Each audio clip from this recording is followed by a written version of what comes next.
विद्या warriors में आप लोगों का पुनः एक बार स्वागत है। आप लोग ये गीत सुने होंगे, सिनेमा का गाना है कि प्रेमी आशिक आवारा पागल मजनू दीवाना, मोहब्बत में ये नाम हमको मिले हैं, तुम्हें जो पसंद हो अजी फरमाना। जी हाँ, यहाँ आशिक को कितने नाम मिले हैं? 6 नाम। आज हम ऐसे दुनिया भर से मोहब्बत करने वाले, वसुधैव कुटुंबकम का उद्घोष करने वाले ऐसे आशिक के बारे में बात करेंगे जिसके 6 नहीं, आप सूची देखिए, 9 नाम दिए गए हैं। इन 9 नामों को आप देखिए, आप समझ रहे होंगे कि अरे यह तो किसी न किसी रूप में हमने सुना है, यह हमारे देश का नाम है। जी हाँ, दुनिया भर से प्रेम करने वाले, मोहब्बत करने वाले हमारे देश का नाम, सारी दुनिया एक नाम लेकर के चली। सारी दुनिया के देश, हमारे देश से लोगों ने इतना मोहब्बत किया, हमने भी लोगों को गले लगाया। हमारे देश ने सबसे प्रेम किया, लोगों ने हमको भी कई नाम दिए, कुछ वो दिए, कुछ भाषाई बदलाव से आया, कुछ हमारे अपने लोगों की महानता से प्राप्त हुई। आज हम इन्हीं 9 नामों पर चर्चा करेंगे कि हमारे देश की महानता का सूचक है कि हमारे देश को 9 नाम मिले हुए हैं। एक एक नाम को समझना और रोचक होगा, किन गुणों के आधार पर ये नाम दिए गए हैं या किन तरह से भाषाई परिवर्तन से अलग अलग नाम आए हैं।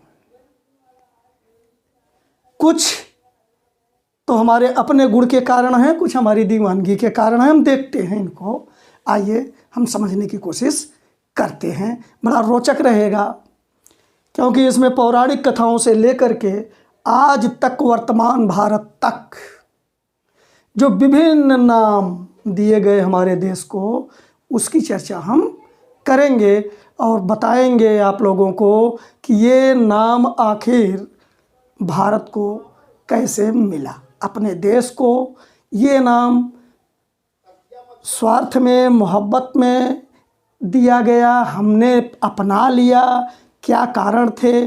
आइए आज हम इसको समझने की कोशिश करते हैं। तो पहले नाम पर आप नज़र डालिए, जम्बू द्वीप। जम्बू द्वीप हमारे एक देश का नाम है, जम्बू द्वीप। एक पूजा वगैरह करते समय सनातनी धर्मियों में यह पढ़ा जाता है मंत्र कि जम्बू द्वीपे भरत खंडे आर्यावर्त देशे। तो इसमें तो 3 नाम इसी में से मिल जा रहे हैं। हम सबकी चर्चा एक एक करके करते हैं। जम्बू द्वीप, जम्बू द्वीप, जम्बू का मतलब होता है जामुन, यह संस्कृत शब्द है। जम्बू का मतलब जामुन।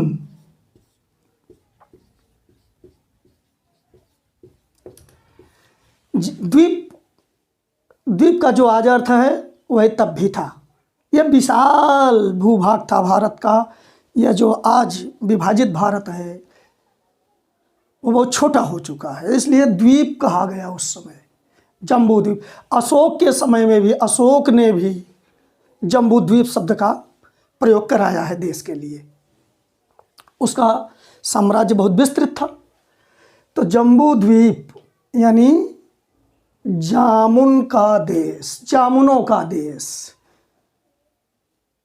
देश को जामुनों का देश कहा गया। दरअसल विष्णु पुराण में एक प्रसंग आता है कि कथा आती है कि जामुन जो है, जामुन का फल, यह बड़ा उपयोगी होता है, स्वास्थ्यवर्धक होता है। इसका उपयोग करने वाला स्वस्थ रहता है, जल्दी बुढ़ापा नहीं होता, बुढ़ा नहीं होता। यह जब पर्वतों पर, अब ये विशालकाय भी बहुत होते थे,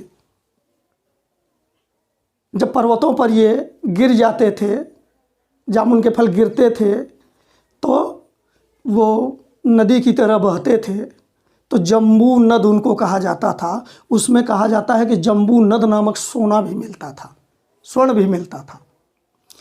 तो इस नाम पर हमारे देश का नाम जम्बू द्वीप पड़ा। विष्णु पुराण में इसके बारे में वर्णन मिलता है। चलते हैं दूसरे को लेकर के, भरतखंड। भरतखंड, भरत दो हुए हमारे यहाँ, एक दुष्यंत और शकुंतला के पुत्र भरत। ये दुष्यंत और शकुंतला के पुत्र भरत के नाम पर कहा जाता है कि इतने प्रतापी राजा थे कि हमारे देश का नाम भारतवर्ष पड़ा था इन्हीं के नाम पर। और इन्हीं के नाम पर कहा जाता है भरत खंड भी नाम रहा हो पड़ा है। भरत से भारत बना है। आप गीता में देखेंगे भगवान श्री कृष्ण जब भी अर्जुन को संबोधित करते हैं तो कई बार वो भारत से कहते हैं, भारत, भारत से भारत बना हुआ है। भरत की जो संतान है उसको भारत कहते हैं, भरत की संतान भारत। जैसे पांडु की संतान पांडव, कुंती की संतान कौंतेय, तो राधा की संतान राधे, इस तरह से शब्द बनते हैं। तो भरत की संतान भारत, तो इससे भारत, इससे अभी हम भरतखंड पर चर्चा कर रहे हैं, तो उसके नाम पर भरत खंड नाम पड़ा। दुष्यंत के पुत्र और शकुंतला के, दुष्यंत और शकुंतला के पुत्र भरत के नाम पे भरत खंड नाम पड़ा। एक और वर्णन है कि एक और भरत थे जिनकी चर्चा श्रीमद् भागवत पुराण में मिलती है, जड़ भरत। ये बहुत बड़े महात्मा थे, महर्षि ऋषभदेव के पुत्र थे। कहा जाता है कि इनके नाम पर हमारे देश का नाम भरतखंड पड़ा। तो जो भी हो, इन दो नामों में से किसी के नाम पर यह माना जाता है कि हमारे देश का नाम भरतखंड पड़ा। अब इन्हीं के आधार पर भारतवर्ष तीसरा नाम भी, तीसरे नामकरण को समझा जा सकता है। भारतवर्ष भरत की संतान, अभी हमने समझाया, भरत की संतान भारत। तो इन्हीं के नाम पर, इन्हीं दो में से किन्हीं के नाम पर हम मान सकते हैं कि हमारे देश का नाम भारतवर्ष पड़ा। एक और बहुत रोचक तथ्य है कि ये भारत होने का एक ही आधार नहीं है कि वो भरत की संतान, बल्कि एक और बढ़िया कारण है जो मुझे उचित भी लगता है। वह है कि भारत शब्द, भारत इस तरह से अलग कर लीजिए, आप समझिए। तो भा का अर्थ होता है प्रकाश और रथ का अर्थ आप लोग जानते हैं, लगा हुआ, तल्लीन हो, जो लगा हुआ हो। तो जो प्रकाश में लगा हुआ हो, अब यह प्रकाश कैसा प्रकाश? ज्ञान का प्रकाश। और यह भी मानना गलत नहीं होगा, अब हो चाहे जो भी, लेकिन जो व्याख्या की जाती है हम उसको समझा रहे हैं। तो ज्ञान, जो देश जहाँ के लोग भारत यानी ज्ञान, भा मतलब ज्ञान का प्रकाश, रत माने लगा हुआ, ज्ञान के प्रकाश में जहाँ लगे हुए हैं, यह समीचीन भी लगता है क्योंकि हमारा देश प्राचीन काल में विश्व गुरु था, दुनिया का गाइड था, मार्गदर्शक था। तो स्वाभाविक है कि भारत नाम सार्थक है। आशा है यह आपको समझ में आ गया। अब चौथा नाम अजनाभ वर्ष। अजनाभ वर्ष, अजनाभ का क्या अर्थ हुआ? अज शब्द से बना हुआ है यह अज। अज का अर्थ होता है अजन्मा। अजन्मा का मतलब जिसका कभी जन्म न हुआ हो। यह वास्तव में ब्रह्मा जी की पर्यायवाची है, भगवान ब्रह्मा की पर्यायवाची है। लेकिन ये कई लोगों के लिए भी प्रयुक्त किया जाता है कि जो मतलब अजन्मा का मतलब यह नहीं कि वो हैं ही नहीं हैं, लेकिन उनका जन्म उस तरह से नहीं होता जैसे अंडज, पिंडज और उद्भिज का होता है, तो उनको अज कहा गया। वो हैं, उनका जन्म नहीं हुआ है अंडज पिंडज उद्भिज की तरह, और वो जन्म लिए हैं। तो अज का मतलब हुआ अजन्मय। और नाभि शब्द जो है, नाभ शब्द जो है वास्तव में नाभि से बना है। नाभ का अर्थ होता है नाभि से उत्पन्न, नाभि से उत्पन्न। तो ऐसे कई चीज़ें हैं जो इस तरह से नहीं जन्मे, मानव ये जन्म से पैदा नहीं, उस तरह से पैदा नहीं हुए जैसे अन्य जीव पैदा होते हैं। अब अज नाभ का क्या अर्थ हुआ? अजनाभ का अर्थ हुआ न जन्मे हुए जो महान लोग हैं, महात्मा। तो ऐसे लोग हमारे देश में बहुतायत थे, परम आदरणीय थे, पूज्य थे, समाज दुनिया के मार्गदर्शक, उद्धारक, आप जो भी कह लीजिए। तो निश्चित है कि इनका प्रभाव था और इनके नाम पर भारत को अजनाभ वर्ष भी कहा गया, इन अजन्मे महात्माओं के नाम के आधार पर भारत अजनाभ वर्ष हुआ। चलते हैं पांचवा लेकर के, आर्यावर्त। आर्यावर्त क्या है? आर्यों का देश है यह। आप जानते हैं कि सबसे पहले आर्य यहाँ आए और उन्होंने संस्कृत सभ्यता का विकास किया। वही आर्य, उन्हीं आर्यों के नाम पर इस देश का नाम आर्यावर्त पड़ा। आर्य संस्कृत शब्द है जिसका अर्थ होता है श्रेष्ठ। तो ये आर्यों का देश था, इसलिए इसका नाम आर्यावर्त पड़ा, आर्यों के नाम पर। अब छठवें की चर्चा करते हैं कि ये छठवां नाम कहाँ से आया? हिंदुस्तान। पिछले वीडियो में हम चर्चा कर चुके हैं कि जब ईरानी भारत आए तो सिंधु नदी, सिंधु क्षेत्र में जो हमारे यहाँ के आर्य रह रहे थे, पूर्वज रह रहे थे, तो उन्होंने वे स का उच्चारण, उनकी भाषा फारसी होती है ईरानियों की, तो वो स का उच्चारण अक्सर ह करते हैं, तो उन्होंने हिंदू शब्द का प्रयोग किया। वहाँ के लोगों को, वहाँ रहने वाले लोगों को हिंदी कहा, जो बाद में हिंदी भाषा बन गई, भी हमारी भाषा भी हिंदी मानी जाने लगी। और हिंदू का अर्थ सिंधु से है, सिंधु जगह का नाम ले लिए रखा था, इसलिए हिंदू भी स्थान का ही नाम माना गया। तो मतलब इस देश को के लिए उन्होंने प्रयोग किया, और यही हिंदू शब्द बाद में हिंदुस्तान बन गया। ये फारसी भाषा है, ये हिंदुस्तान। यहाँ देखिए, अब हिंदुस्तान को इस तरह भी थोड़ा, अगर हम हिंदी शब्द स्थान लगा दें कि हिंदुओं का स्थान, तो एक और नाम सातवां निकल करके आता है, हिंदुओं का स्थान, हिंदुस्तान।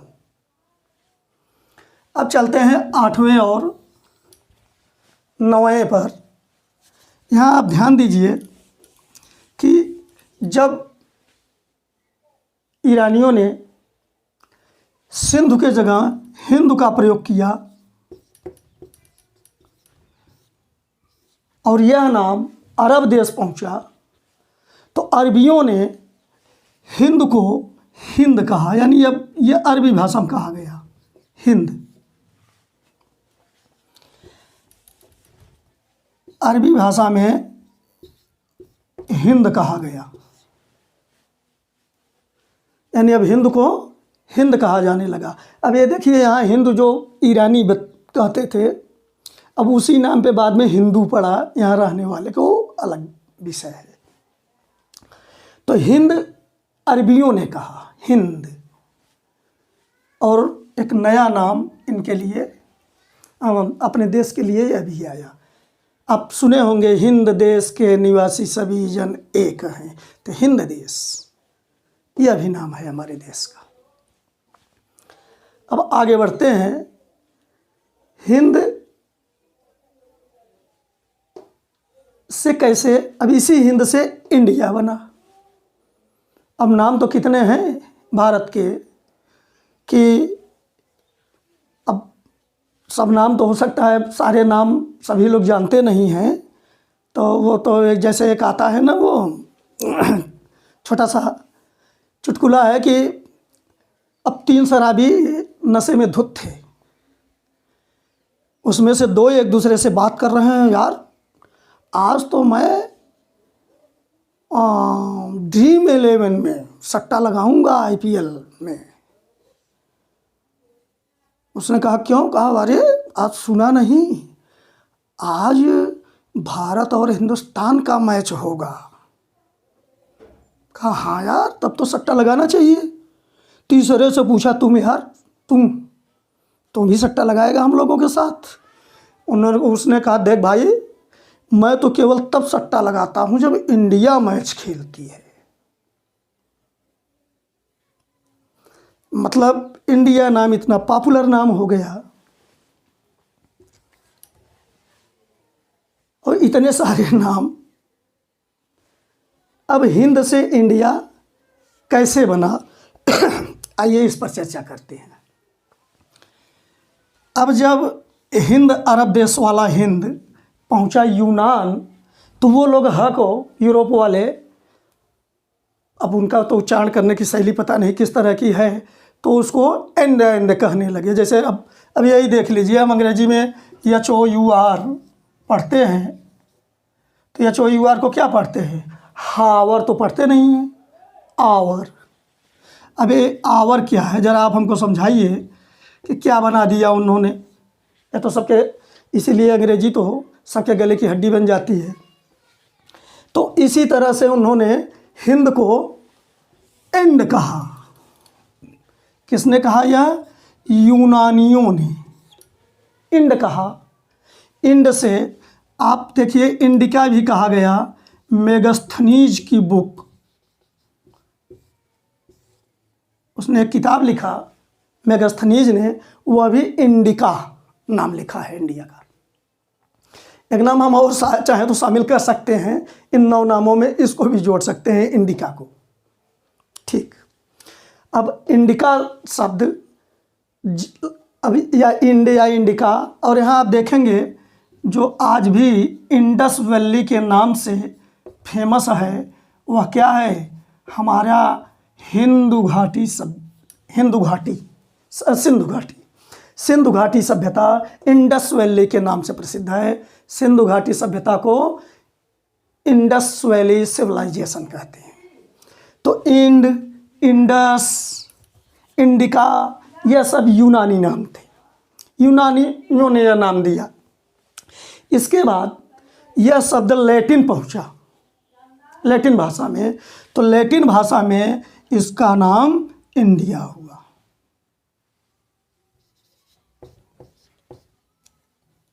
अब यही नाम अंग्रेजों ने अपनाया, इंडिया। जब वे भारत आए तो उस समय यही मध्यकाल में ईरानियों द्वारा दिया गया फारसी भाषा में हिंदुस्तान नाम था। अंग्रेजों ने हिंदुस्तान कहा, लेकिन अब उनसे तो जमता नहीं था, इंडस। अब वो देखे कि इंडिया कहा जाता है, इसको इंडस भी कहा जाता है, तो उन्होंने इंडिया नाम को अपनाया। तो अब आइए संक्षेप में इसको तो ज़रूर समझ लें कि अब फारसियों ने हिंदू, सिंध को हिंदू कहा और हिंदुस्तान नाम पड़ा। अरबियों ने हिंदू को हिंद कहा। तब यह यूनान पहुंचा जब, तो यूनानियों ने इंड, इंडस, इंडिका यह सब नाम दिया।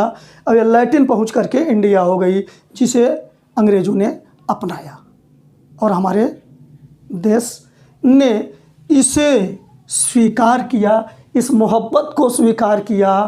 और इतनी तासीर थी उनके मोहब्बत में कि स्वतंत्र होने के बाद भी संविधान लिखते समय, चलिए माना कि सब कुछ अंग्रेजी में लिखा गया, लेकिन देश तो भारत लिखा जा सकता था नहीं। अब पता नहीं क्यों इंडिया लिखना ज़रूरी समझे हुए।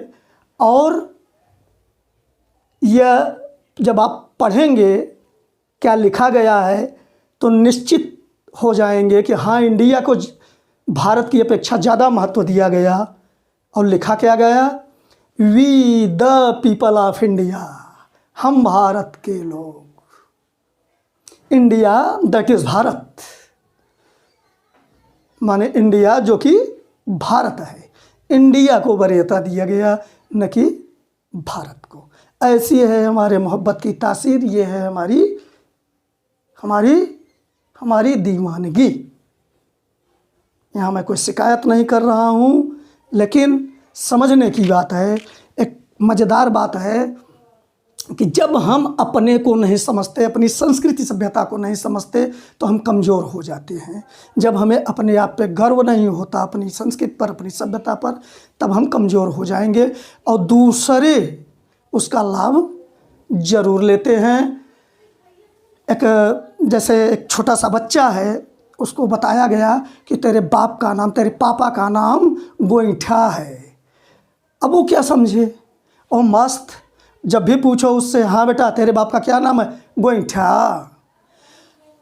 और लोग हंसते हैं और उसको मज़ा आता है। वो उसे क्या मालूम कि मजाक लिया जा रहा है। लेकिन जब वो बड़ा होगा ना, तो वो ज़रूर समझेगा इस बात को कि नहीं, ये गलत है, हमें इसके बजाय दूसरे नाम से पुकारना चाहिए। इसी तरह से उम्मीद है कि एक दिन हम भी बड़े होंगे। धन्यवाद।